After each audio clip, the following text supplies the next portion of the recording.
Vou fazer uma pergunta e vou dar primeiro a minha opinião. Vou responder primeiro, aí vou deixar para vocês dois responderem, tá? Eu não sou um cara de pesquisa. Nunca fui, nunca gostei muito.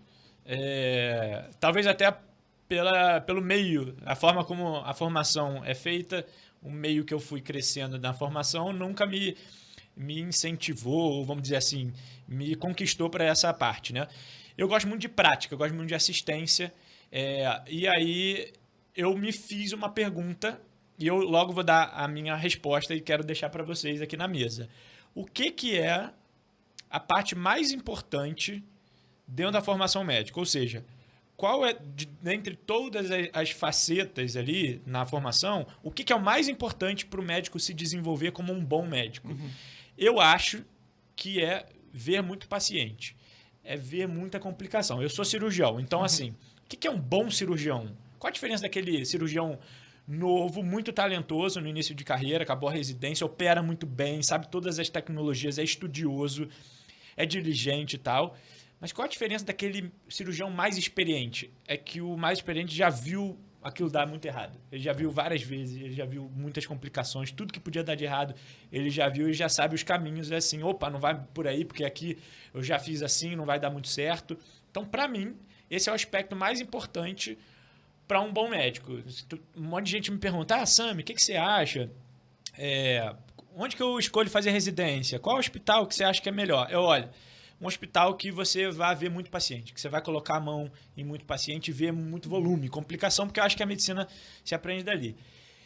Vou deixar você por último. O que você acha, Ricardo? Cara, eu concordo. Tanto que várias vezes passam em recém-formados com a gente, o pessoal que ainda está na formação, e eu falo, pessoal, vocês que estão entrando agora na faculdade, foquem em 3 matérias.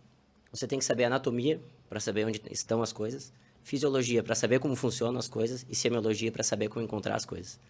Tá? E juntando essas 3 muito bem feitas, aí é a questão de colocar a mão no paciente. Quanto mais paciente você vê, mais paciente você vai saber identificar, vai saber dar diagnóstico, vai correr por uma linha de pensamento mais perto da correta do que aquele cara que simplesmente está aprendendo de orelhada. Sim.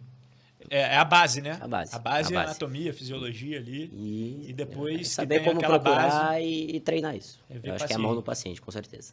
E aí, Gustavo? Eu já me fiz essa pergunta muitas vezes. O que é um bom médico? E a resposta ela é bem complexa, na verdade. Eu concordo boa parte com o que vocês falaram. Só colocaria um item a mais. Então, você citou aqui muito bem que o bom médico é aquele cara que entende o que está acontecendo com o teu paciente. Anatomia, fisiologia, lógico.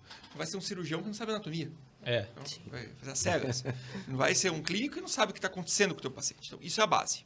Só que saber isso ainda não te faz médico. Não. Tem muitas outras áreas que sabem talvez muito mais do que a gente de fisiologia e isso não os torna médicos. A partir do momento que você pega isso aqui e você consegue aplicar numa doença, aquilo que você está ali, então, você é urologista, né? Sim. Então, por exemplo, você consegue entender a anatomia, entender aquela doença, o que está aplicando ali. Ou eu consigo pegar ali na cardiologia e entender o mecanismo cardíaco que está levando aquela doença. Já estou começando a desenvolver, porque eu estou juntando 2 coisas. Agora, eu ainda não sou médico. Eu passo a ser médico a hora que eu consigo pegar essas 2 coisas e aplicar na minha experiência.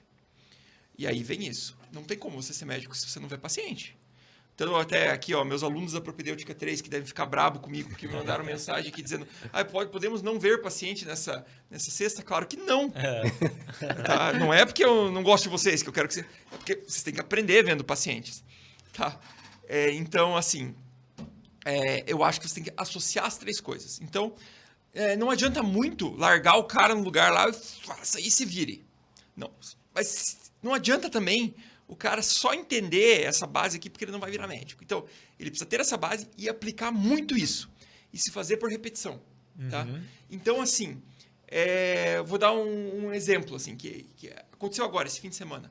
Um ex-residente chegou para mim e falou assim, nossa, eu peguei um paciente que tinha uma queixa de dor no peito, ele fez um teste ergométrico e o teste ergométrico apresentou um infra em alta carga. Eu falei assim, cara, isso aí tem cara de ponte miocárdica. Ele falou assim, porra, como é que você sabia? Fechou isso? Eu falei, cara, é que eu já vi vários pacientes com isso. Lógico, muito da medicina você se faz por repetição. Mas sem a base também não vai. Então, se você juntar os 3, eu acho que, putz, não tem erro. E lembrando sempre das soft skills. Sim. Não adianta você juntar os três e ser um cavalo. Exatamente. Eu acho que o ponto principal é esse. Por que ver muito paciente, colocar a mão em muito paciente, examinar, te torna, afinal das contas, um médico melhor? Eu acho que é principalmente por isso. Porque a medicina ela não é uma ciência exata, né?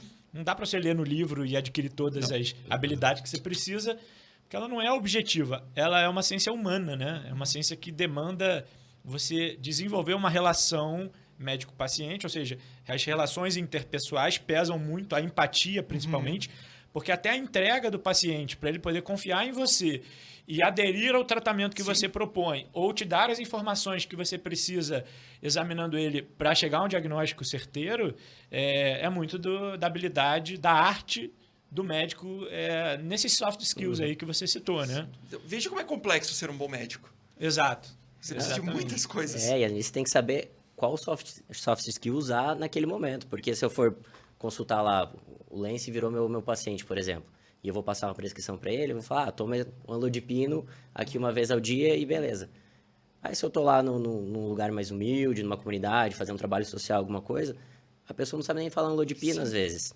Então, assim, esse comprimido aqui, ó, a senhora vai tomar de manhã, o senhor vai tomar de manhã, todos os dias, quando estiver acabando tem que ir no postinho, não pode ficar sem, mesmo que a pressão melhore, porque a pessoa ela precisa entender o que é aquele tratamento, qual o teu raciocínio para passar aquilo para ela. E olha só que curioso, para o paciente, imagina lá, esse paciente lá do postinho que você está passando um Amlodipino para ele.